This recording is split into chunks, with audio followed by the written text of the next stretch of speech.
r/ask Reddit. What is the most outdated technology that is still widely used today? Fax machines. Can't get over how many companies we deal with that require things to be sent via fax. As someone who doesn't have a fax machine, there are free programs that allow you to send emails with attachments to fax machines. Hopefully those still requiring faxes will catch up with current technology eventually and just switch over to encrypted emails if security is a concern. My company uses email for this as well. I can both send and receive faxes without ever using a fax machine. Phone books. Such a waste of paper. It may be hard to believe, but some people don't have the luxury of internet. It is a waste of paper. Maybe if needed, one could order one instead. Slow down there, you trailblazer. I for one like the look of a yellowed, stained phone book on my driveway 4 months after it's been delivered. The cigarette lighter outlets in cars. I don't believe replacing them with a wall-style outlet and a USB port is too far of a stretch. My Mazda did away with them.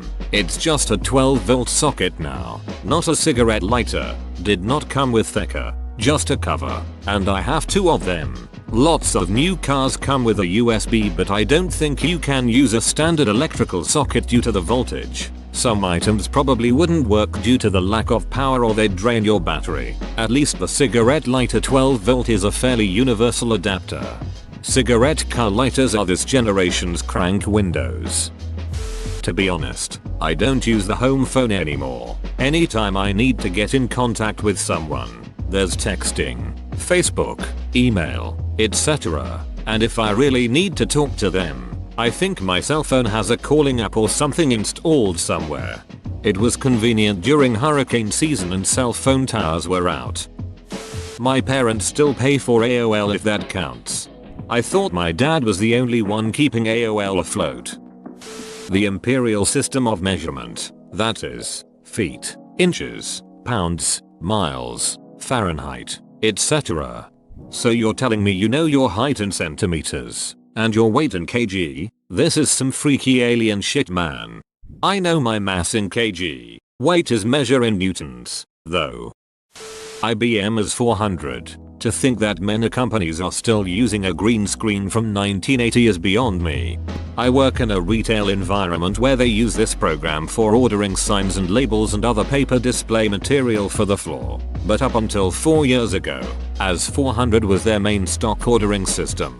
And don't get me started on trying to train my 17-18-year-old employees on how to use it. Now hit tab. No, you can't just hit backspace. Be careful how far forward you go. Or, at my last job we had something similar. Text terminal forms stuff. All of the upper management types loved it because everything is just where you want it and it's so simple. We deliberately created some Windows-based front ends to complete all of those users' most common tasks. So they didn't look at the terminal software for nearly a year. In the meantime we continued our normal business of adding new features to the terminal software, tweaking it, making incremental improvements, etc. Fast forward to the end of that year and management basically could no longer use the terminal software because we changed it enough, and they'd forgotten enough, that it was a totally alien environment to them.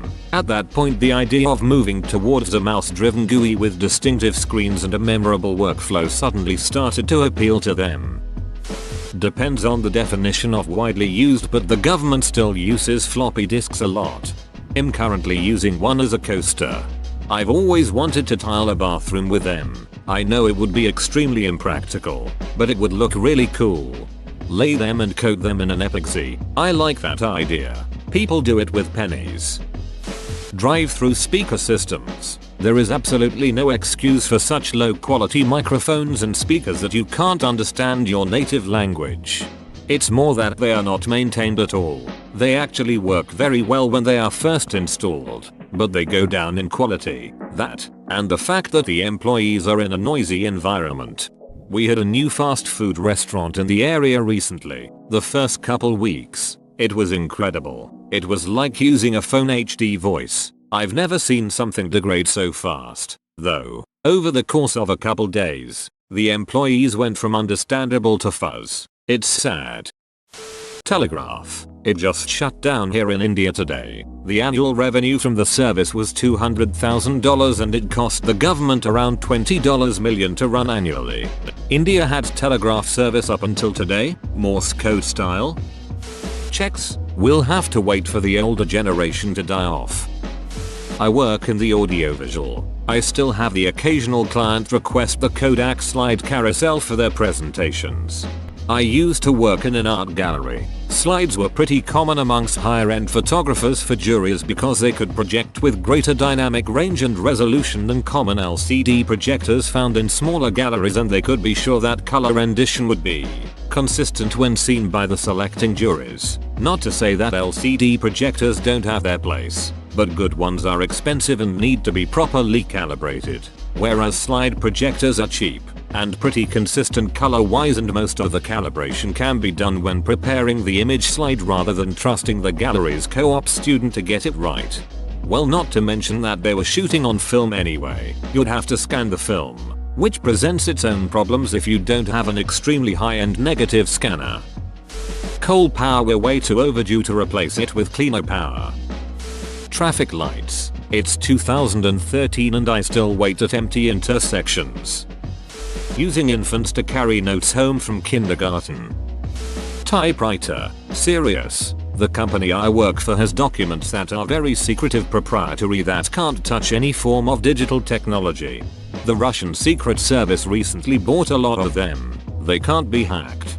Not with that attitude. Toilet attachment bolts. 2 allow wobble. 3 would fix that issue.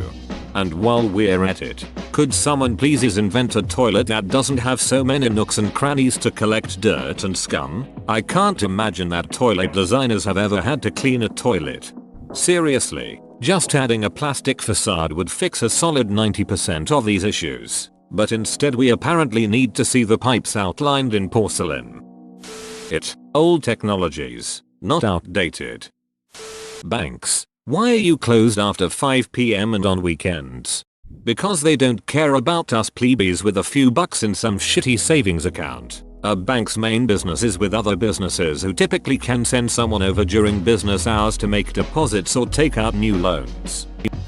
The Ellis Island button hook the dentist uses to scrape your teeth. IPv4. It's finished in terms of capacity really, but it still underpins much of the internet. The transition is going to be a nightmare. It makes me sad thinking about all the games that won't work once we go IPv6.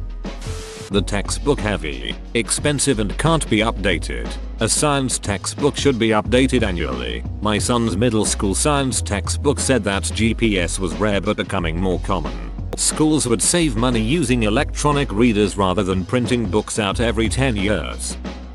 The ways computers and printers communicate with each other. Forgot to tell it that was just pages 1-3, not the entire 250-page document. Oh well, I didn't like trees anyway. I work at a bank and we all still use dot matrix printers. There are almost 25 locations, and honestly, I kind of like them. They never give a headache. They're the only printers that aren't from the wretched anus of Satan. Newspapers. Newspapers are definitely on their last leg. Probably won't be around in 20 or so years. They are having trouble staying profitable. The stories they print are outdated, and in some areas the writing is of laughable quality. And in most areas, not big cities, local coverage would be non-existent without them.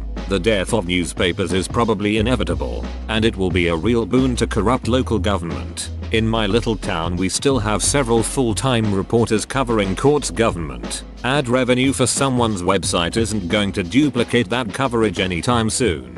I eagerly await reports of bloggers occasionally breaking big stories, well-funded big city news sites.